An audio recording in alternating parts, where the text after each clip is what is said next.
Okay, for today's video as we're gonna doing, kanya ko gumawa ng English assignment ko. Wait lang. Gusto ko may kasama ako.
Hi mga ka-classmate ko. So, tapos na ako. Ito ang aking nagawa. Nilagyan ko na ng pangalan ko, syempre.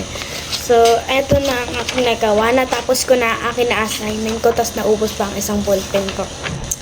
So, ang ano lang naman, ang dami ko lang ginawa. Kasi, alam mo naman guys, bukas na naman may assignment na naman yata ako. So, bye-bye!